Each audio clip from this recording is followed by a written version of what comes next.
할렐루야. 오늘 이 아침에 나오신 여러분들을 주님의 이름으로 축복합니다. 오늘은 11월 둘째 주일이자 성령 강림 후 24번째 주일이고 선교사 복지주일로 지키는 주일입니다. 우리 한국감리교회는 전 세계 82개국에 1296명의 선교사를 파송하고 있습니다.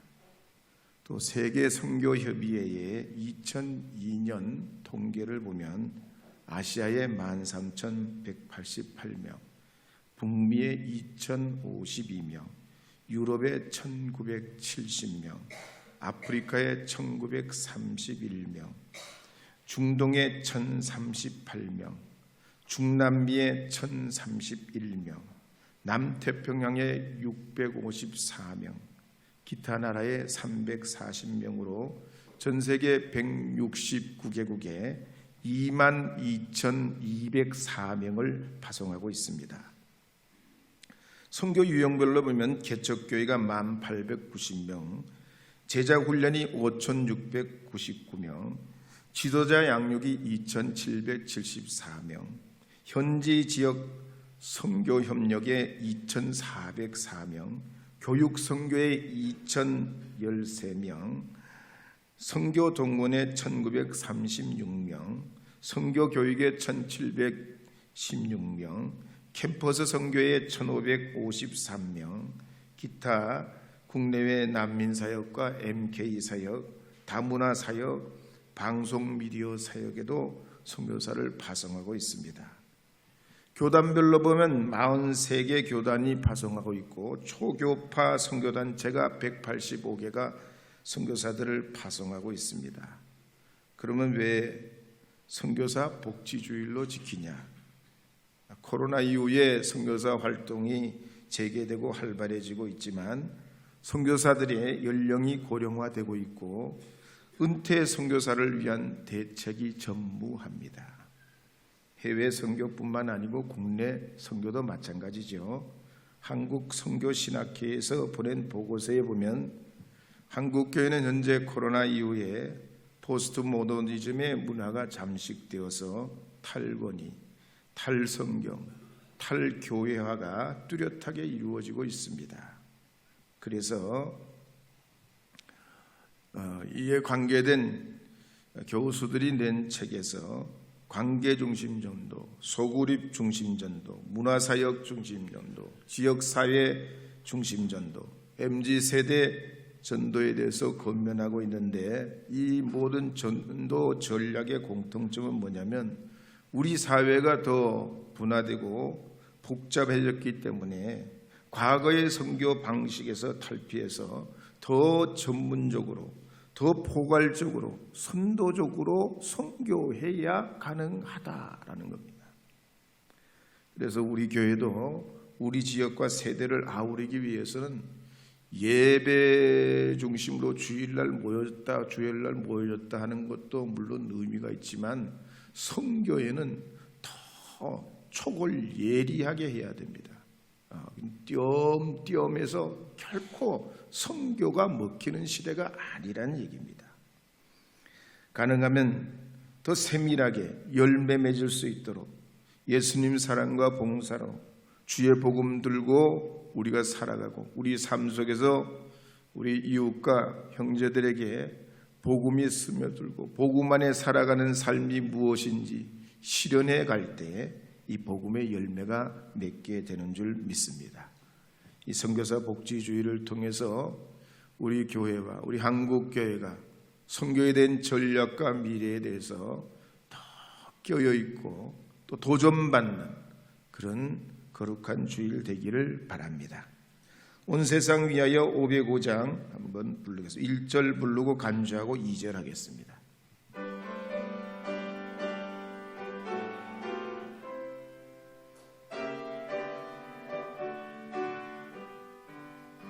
온 세상 위하여 나 복음 전하리 만백성 모두 나와서 주 말씀 들으라 죄 중에 빠져서 헤매는 자들아, 주님의 음성 듣고서 너 구원받으라. 전하고 기도해 매일 증인 되리라. 세상 모든 사람 다 듣고 그 사랑 알도록.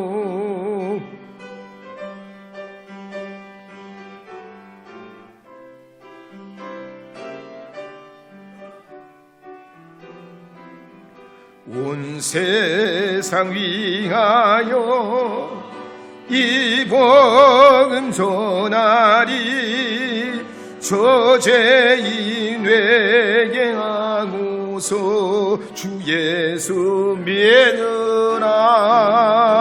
이 세상 구하려 주 돌아가신 것 나 증거하지 않으면 그 사랑 모르리.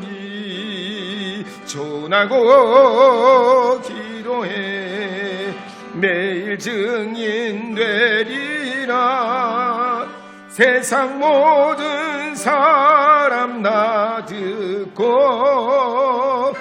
그 사랑 알도록.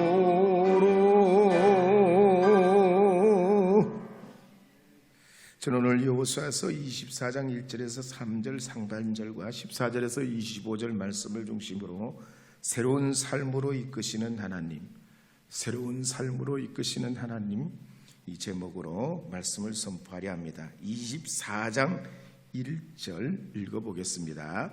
여호수아가 이스라엘 모든 지파를 세겜에 모으고 이스라엘 장로들과 그들의 수령들과 재판장들과 관리들을 부르매 그들이 하나님 앞에 나와 선지라.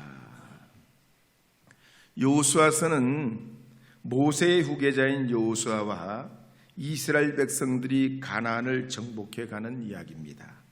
그들은 먼저 법궤를 앞세우고 요단강을 건너서 주황 지역에 있는 여리고를 정복하고 아이, 베델, 기브온, 벳호론을 정복합니다. 혹시 지도가 돼요? 지도가 돼요? 네. 안 되면 카톡에 올려놨는데 어쨌든 그 다음에는 북쪽으로 올라가서 남쪽으로 다시 내려가서 막게다, 림니, 라기스, 에글론, 헤브론과 드비를 정복한 다음에 북쪽으로 올라갑니다. 하솔, 악삽, 시돈까지, 지금의 시리아 지역까지 정복하게 됩니다. 그리고 루벤, 시므온, 유다, 단, 납달리, 갓, 아셀, 이사갈, 스불론, 에브라임, 므낫세, 베냐민 12지파에게 땅을 각각 분배를 하고 도피성까지 만들게 됩니다. 그 후에 군복무를 했던 루벤, 갓, 므낫세 반지파의 군인들은 제대를 시키고 그들에게 전리품을 나누어 줍니다. 그리고 여호수아가 나이가 많아 죽을 때가 임박한 줄 알고 이스라엘 모든 백성들을 세겜에 모으게 합니다. 그리고 하나님 앞에 서서 지난날을 돌아보면서 두 가지 내용으로 고별 설교를 하게 됩니다. 먼저 우리는 아브라함의 후예다. 본래 우리 조상들이 다른 신들을 섬겼지만 하나님께서 이끌어내셔서 지금 이렇게 번성하게 하셨다. 두 번째로는 그러기에 이제 새로운 이 가나안 땅에 정착하며 살아가는 우리가 삶의 방향을 분명하고도 확고하게 오직 하나님만을 섬겨야 한다. 그렇다면 오늘 우리 사회는 과연 어느 방향으로 가고 있을까요? 서울대 김남도 교수가 2024 트렌드라는 책에서 10가지를 예측하고 있는데 그 중에 3가지만 소개해 보면 그렇습니다. 첫째로 우리 사회는 점점 시간을 또 쪼개는 분초 사회로 접어들었다 그랬습니다. 그런데 집중력은 전시의 그림 같은 걸 봐도 8초 이상을 못 본다는 거예요. 시간을 굉장히 쪼개며 사는데 반대로 집중력은 막 떨어졌다는 얘기예요. 두 번째로 인공지능 사회로 가고 있다 그랬어요. 이미 키신저가 지은 AI 시대 책을 소개한 적이 있지만 작년부터 이미 생성형 AI가 개발돼서 인간보다 더 빠르고 더 포괄적이고 더 많은 방대한 자료를 읽어내고 사람과 대화가 가능한 시대가 됐습니다.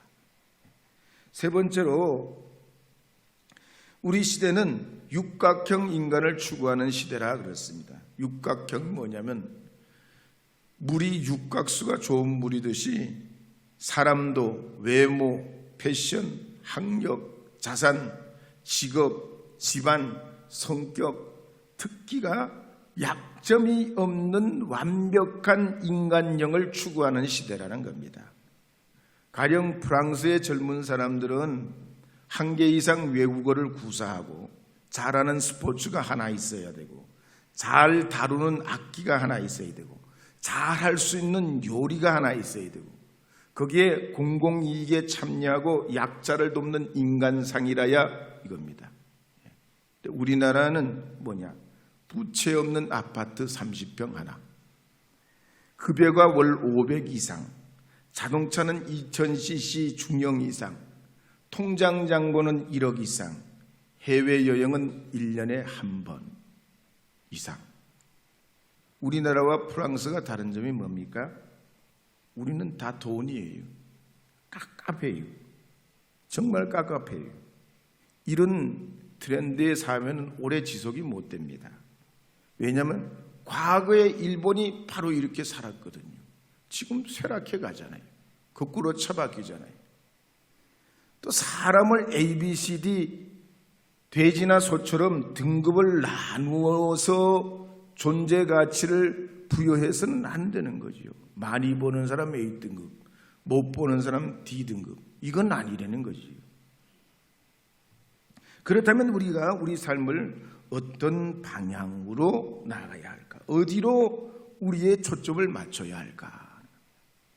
계절도 보면 봄, 여름, 가을, 겨울이 있고 시간도 아침, 점심, 저녁 이런 시간이 있고 바람도 하루에 12방향이 더 되게 불었다 그쳤다를 반복하고 있습니다. 그렇다면 오늘 이 본문 말씀을 볼 때 여호수아서 24장을 보면 우리에게 뭐라고 말씀하고 있는 걸까요? 24장 14절에 보면 이렇게 기록하고 있습니다. 함께 읽어보겠습니다. 그러므로 이제는 여호와를 경외하며 온전함과 진실함으로 그를 섬기라. 너희의 조상들이 강 저쪽과 애굽에서 섬기던 신들을 치워버리고 여호와만 섬기라. 뭐라고 하는? 이제는이라고 합니다. 방향을 결정할 결단의 때가 왔다는 겁니다. 내일이나 모레가 아니라 이제 지금 우리가 우리의 방향을 결단할 때가 왔다는 겁니다. 그동안 이스라엘 백성들은 광야 생활이나 가나안 정복을 위해서는 몸으로 부딪혀 싸우는 겁니다. 어떻게든 살아남는 겁니다. 이럴 때에 적들은 다 눈에 뵙니다. 숫자가 얼마인지 그 위력이 얼마인지 눈으로 가늠할 수 있습니다. 그런데 이제 가나안 정복 시대가 끝나고 정착 시대를 맞이하면서 과거의 싸움과는 판연하게 달라졌다는 얘기예요.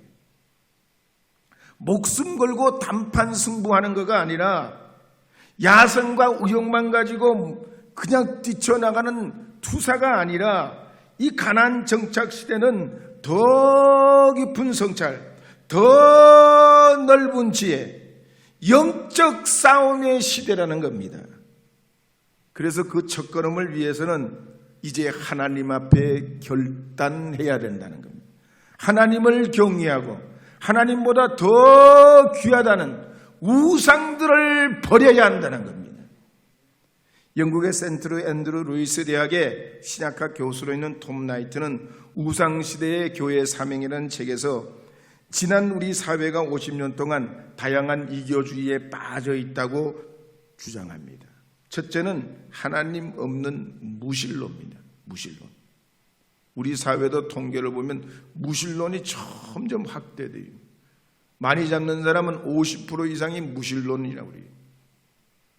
두 번째, 세상은 우연히 생겨났다. 유물론, 진화론적 사고가 세상을 지배하고 있지요. 세 번째는 어떤 권위나 질서도 부정하는 포스트 모더니즘아니. 선생님도 나라님도 무슨 장관이나 이 시대의 리더는 다 내 아래 내 발 밑에 니나 나나 똑같다. 권위를 인정하지 않는 시대 아닙니까? 뿐만 아니라 미국의 맨해튼 리드머 교회를 담임했던 팀 켈러 목사님도 내가 만든 신이라는 책에서 현대 사회가 6가지 우상에 빠져 있는 걸 소개합니다. 그 중에 3가지만 소개하면, 먼저 내가 만든 신, 자기를 지배하고 있는 시대다 그랬습니다.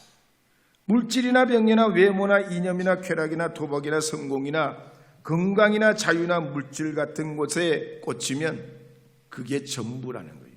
하나님도 소용없어. 자기가 한번 그 느낌이 오면 꽂히면 그걸로 가는 거예요. 진리고 성경이고 이론이고 설득이고 필요 없어요. 이런 시대라는 거예요. 두 번째로는 사랑에 속고 속는 노예로 살고 있는 시대다 그랬습니다. 성경에 보면 야곱이 그랬지 않습니까? 라헬에게 푹 빠져가지고 7년 품삯을 다 날려버립니다. 그러면 한 번 그러면 됐지. 또 7년을 월급 한 푼 안 받고 다 날리잖아요. 나중에 빈털털이 되는 거예요. 물론 라반이 속여먹은 것도 있지만 야곱이 그렇게 살았기 때문에 알거지가 된 거 아니에요. 그래서 어떻게 보면 사랑의 로맨스는 무서운 거랍니다. 한 방에 훅 안 가려면 로맨틱을 조심해야 돼요. 어느 순간 나도 모르게 사랑의 노예가 된다는 얘기예요. 세 번째는 돈입니다. 돈의 마력이 얼마나 강한지 영혼까지 팔아치우는 시대 아닙니까? 우리나라의 아파트 담보 비율이 85%, 사채로 내는 사람은 95%까지 막 그렇게 뻥튀기를 시킵니다. 대출로 집 사고, 대출로 자동차 사고, 대출로 비트코인, 주식 투자하고, 대출로 그냥 살아온 그런 사람이 한둘이 아니죠. 뿐만 아니라 성경에 보면 사람은 망각의 동물입니다. 알면서도 안 돼요. 결심한다고 되는 게 아니에요. 3일만 지나면 안 되는 게 인간인데, 올해는 꼭 다이어트 해야 되지, 금주해야지, 금연해야지, 일찍 퇴근해야지, 가족과 함께 보내야지, 영어 공부 무슨 공부 해야지, 성경 읽어야지, 기도해야지, 새벽기도 쌓아야지. 그때뿐이지 여러분 얼마나 하셨습니까? 그런데 벌써 시간은 입동이 지나고 소설이 다가오는 2023년도도 한 달 보름 정도밖에 안 남았습니다. 그래서 사람은 잘 빠지고 잘 꽂히고 잘 잊어버리는 이런 습성이 있기 때문에 그냥 강한 임팩트가 있습니다. 강한 하나님의 역사와 개입이 있어야 돼요. 믿으시면 아멘. 내 힘으로 안 되니까 우리 교회 나온 거 아니에요. 예배하는 것 아니에요. 하나님 부르고 찬송하는 거 아닙니까? 내 힘으로 안 돼요. 절대로 내 의지, 나의 이성 판단에 스스로 속지 말기를 바랍니다. 그래서 여호수아서는 이스라엘 백성들을 세겜 땅에 모은 걸 기록합니다. 세겜은 지리적으로 이스라엘의 중심이고 우리나라로 치면 계룡이나 대전이나 금산 같은 지역입니다. 이 세겜은 역사적으로 보면 아브라함이 가나안 땅에 들어와서 하나님께 처음 예배했던 곳이요, 야곱의 인생을 통해서 보면 우상을 섬기던 우상을 땅에 묻어버리고 이제는 오직 하나님만 섬기겠다고 결단했던 곳이 세겜입니다. 요셉을 통해서 보면 아버지 심부름으로 보따리를 들고 형들을 찾아서 이리저리 방황했던 곳, 그곳이 세겜입니다. 그러기에 이제는 더 이상 과거로부터 노예로 사는 이스라엘 백성이 아니고 가나안 땅의 당당한 주인으로서 하나님만 섬기겠습니다. 하나님만 경외하겠습니다. 이방 신들도 지워버리고 하나님만으로 살겠습니다. 결단을 촉구하고 있는 겁니다. 일본의 고토 하야토는 24살에 사업을 시작했습니다. 처음엔 잘 나갔습니다. 그런데 직원들이 배신하고 횡령을 하는 바람에 큰 시련과 좌절을 겪게 됩니다. 그때 이분이 좌절을 겪으면서 성공한 사람들 몇몇들을 다 조사해보고 관찰했습니다. 그랬더니 성공한 사람들은 다 아침 시간을 잘 사용하더란 얘기예요. 그래서 아침 시간을 잘 쓰려면 결국 저녁에 마무리를 잘해야 좋은 아침을 맞이할 수 있다는데 착안하고 이분이 일하고 집에 돌아오면 다녀왔습니다. 한번 따라해요. 다녀왔습니다. 다녀왔습니다. 그러면서 휴식 모드로 들어간다는 거예요. 그리고 낮에 있었던 이런저런 일들을 자기 방에 들어가면서 거울을 보고 야, 원모야 너 참 수고 많았다. 이런다는 거예요. 한번 따라해요. 여러분 전화말 대고 우리 한번 해보 시작. 길동아 참 수고 많았다. 오늘도 고생했다. 네. 그렇게 자기를 격려하고 자기를 긍정한다는 얘기예요. 그러면서 편안한 옷 입고 편안한 마음으로 하루의 일을 처음부터 쫙 머릿속에 시뮬레이션 해보고 나쁜 거, 좋은 거, 부정적인 거, 뭐 이런저런 것들을 다 화났던 거, 신경질 났던 거, 짜증 났던 거 싹 잊어버린다는 얘기. 그러면서 이분이 인생 방향이 바뀌고 습관도 바뀌고 사업도 번창하고 일본 전국에 매장이 늘어나고 건물도 사게 되고 인생 역전을 하게 됐다는 얘기입니다. 여러분은 삶의 지리대를 무엇으로 삼고 있습니까? 성령의 임재입니다. 거룩한 하나님의 진리의 말씀입니다. 내 안에 영적 동령이신 성령과 거룩한 말씀으로 주님이 나의 주인 되시어서 이 세상이 물질이 주인이고 명예 권력이 주인되는 세상에 끌려가지 아니하고 전능하신 성령의 그 능력으로 세상을 끌어가는 이 시대의 주도자 하나님의 사람, 믿음의 사람이 되어야 할 줄로 믿습니다. 그러면 성령 충만은 언제 어떻게 해야 됩니까? 오늘 본문에 보면 이제는 그랬습니다. 이제는이란 지금부터란 얘기예요. 만약에 여러분들이 이 2023년도 남은 시간이라도 어떤 삶의 변화를 원하신다면 이 예배의 시간부터라도 하나님 앞에 온전히 결심하고 성령님의 은혜를 사모하면서 도우심을 구하신다면 반드시 열매 맺게 될 줄로 믿습니다. 왜냐하면 로마서 8장 26절에 보면 이렇게 기록하고 있기 때문입니다. 함께 읽어보겠습니다.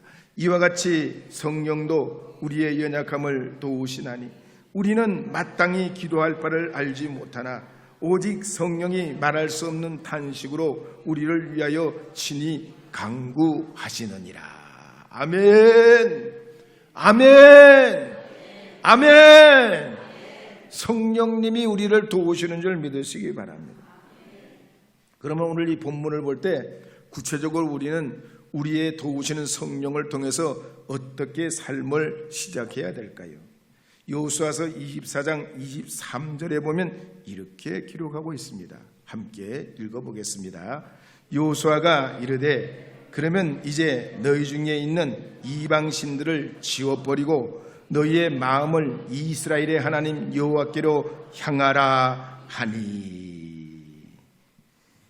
본문에 보면 이스라엘 백성들이 새로운 삶을 결단하길 원한다면 과거의 이방신들을 지워버리라 그럽니다. 4번이나 오늘 이 본문 말씀에 치워버리라, 버려라, 없애버려라, 확실히 떠나라 반복해서 말씀하고 있습니다. 불교에서는 버림을 굉장히 중요하게 여깁니다. 그래서 법정스님 쓴 책에 스스로 행복하라는 책에 보면 뜰가에 서 있는 후방나무가 마지막 한 입마저 떨쳐버리고 빈 가지만 남았다. 보기에도 얼마나 홀가분하고 시원한지 모르겠다. 그렇습니다. 왜냐하면 인생의 고통은 집착에서 오기 때문에 버려야 고통에서 벗어날 수 있다고 보기 때문입니다. 그리고 이런 버림은 수행을 통해서 가능하고 궁극적인 버림은 열반, 곧 죽음으로 들어가야 이 버림이 가능하다라고 봅니다. 그러나 우리 기독교의 버림은 다르지요. 자기를 비워내고 또 비워내서 자유와 해방과 희열을 찾는 게 아닙니다. 기독교에서 나를 버린다는 것은 그리스도 안에서 나를 발견한다는 것이요, 나를 부정하고 나는 죽고 남은 살린다는 얘기입니다. 그래서 마태복음 27장 26절에 보면 하나님께서 골고다 언덕에서 외아들 예수 그리스도께서 우리 대신 죄와 저주와 질병과 죽음을 짊어지고 무덤으로 내려가실 때 예수님이 그 십자가에 달리셔서 뭐라고 합니까? 엘리 엘리 라마 사박다니, 나의 하나님 어찌하여 나를 버리시나이까 그럽니다. 그렇게 십자가 위에서 마지막 절규를 할 때 하나님은 조금도 돌아보시지 않습니다. 외아들을 버리시. 그래서 버린다는 건 어떤 것도 의지하지 않는 것이고 간섭받지 않는 겁니다. 창세기 39장 6절에 보면 완전히 신뢰하고 완전히 다 맡겨버리는 겁니다. 출애굽기 9장 21절과 23장 5절에 보면 버린다는 건 하나님 외에 어떤 것도 거부한다는 겁니다. 그러므로 오늘 이 본문에 보면 버림과 선택은 하나입니다. 과거를 버림으로 새로운 걸 선택하게 됩니다. 버려야 하나님께로 마음을 향할 수 있습니다. 버려야 새로운 것을 받아들일 수 있고, 버려야 새 언약 속에서 새 출발을 할 수 있습니다. 그러기에 우리 기독교는 예수 믿기 전과 예수 믿은 후가 완전히 달라져야 한다고 믿습니다. 교회 다니기 전과 교회 다닌 후가 달라져야 한다고 믿습니다. 그래서 여호수아서 24장 21절에서 25절에 보면 이렇게 기록하는 내용이 나옵니다. 함께 읽어보겠습니다. 백성이 여호수아에게 말하되 아니니이다, 우리가 여호와를 섬기겠나이다 하는지, 여호와를 택하고 그를 섬기라 하였으니 스스로 증인이 되었느니라 하니, 그들이 이르되 우리가 증인이 되었나이다 하더라. 여호수아가 이르되 그러면 이제 너희 중에 있는 이방신을 치워버리고 너희의 마음을 이스라엘의 하나님 여호와께로 향하라 하니, 백성이 여호수아에게 말하되 우리 하나님 여호와를 우리가 섬기고 그의 목소리를 우리가 청종하리이다 하는지라. 그날에 여호수아가 세겜에서 백성과 더불어 언약을 맺고 그들을 위하여 율례와 법도를 제정하였더라. 가나안 정착 이후의 시대는 이것도 하고 저것도 하고 혼합주의가 아니란 얘기예요. 여러 가지 생각을 마음에 품고 그 중에 하나를 어떻게 애써서 붙잡고 살아가는 시대는 영적 패배의 결과밖에 없다는 얘기입니다. 오늘 이 복잡한 이 세상에서 믿음의 승리자들은 오직 예수님께 집중하지 않으면 패배할 수밖에 없는 이 시대입니다. 그래서 여러분 결혼도 보세요. 결혼이요, 세상에 지금 요즘의 세상은 결혼을 뭐라고 생각합니까? 본능을 따라 성적인 결합이라고 많은 젊은이들이 그렇게 생각을 해요. 그러나 결혼은요, 하나님 앞에 맺는 공개적인 약속이에요. 가장 심오한 언약이고 자기 이기심을 버리고 서로 순종하는 연합입니다. 그래서 우리 기독교의 결혼은 부부의 울타리를 넘어가는 걸 허용하지 않습니다. 그건 죄요. 타락이요, 탐욕이요, 음란이요, 일탈입니다. 그래서 오직 내 남편, 내 아내, 내 가족, 하나님께서 이 교회를 사랑하신 같이 우리도 가정을 아껴 사랑하고 목숨 버려 지켜내는 것입니다. 사랑하는 여러분, 여러분의 가정을 소중히 여기시고 주께서 교회를 세우신과 같이 여러분의 가정을 행복하게 세워가시기를 바랍니다.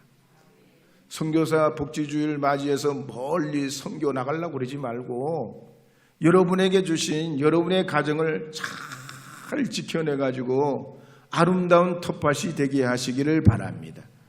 거기에 꽃도 심고 나무도 심고 그러면 새들도 오고 모든 생태계가 말이죠 가정으로부터 온전히 시작이 됩니다. 하나님의 역사와 은혜가 여러분에게 있기를 바랍니다. 온 세상 위하여 함께 불러보겠습니다. 온 세상 1절만 불러보겠습니다.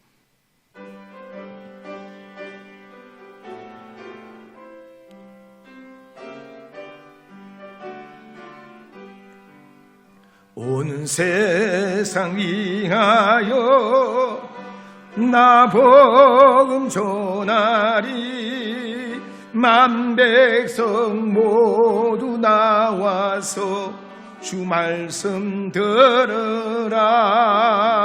죄 중에 빠져서 헤매는 자들아 주의 음성 듣고서 너 구원받으라. 전하고 기도해 매일 증인되리나 세상 모든 사람 다 듣고 그 사랑 알도록. 옆에 분에게 한번 인사합시다. 권사님, 집사님, 장로님이 최고예요. 네, 이렇게 한번 해보세요. 여러분 좋아요이잖아요. 좋아요. 한 번 더 시작. 당신이 최고예요. 할렐루야. 요렇게 연습하셔서 여러분 가정에 써잡수시길 바랍니다. 두 번째로 하여튼 이렇게 이스라엘 백성들이 새로운 삶을 살기 원하면 선택하라고 그랬습니다. 캠브리지 대학교 정신과 바버라 사키안 교수의 연구에 따르면 사람은 하루에 최대 35,000번 선택한다 그랬습니다. 그리고 이런 선택의 결과로 인생의 삶을 결과짓고 나간다 그랬습니다. 그래서 좋은 선택을 하려면 어떻게 해야 됩니까? 좋은 삶을 살아야, 좋은 선택을 해야 좋은 삶을 살아가는 겁니다. 그렇다면 오늘 이 본문을 볼 때 우리가 어떻게 해야 좋은 선택을 할 수 있습니까? 두 가지를 기억해야 됩니다. 선택은 반드시 포기를 동반한다는 거예요. 세계성악가인 파바로티는 원래 대학에서 교육학을 전공했었습니다. 근데 빵 가게를 하는 아버지가 아들의 이 음악적 재능을 보고 음악 공부를 시킵니다. 파바로티가 대학을 졸업할 무렵에 음악을 할까? 교육학을 할까? 교육자가 돼야 될까? 음악가가 돼야 될까?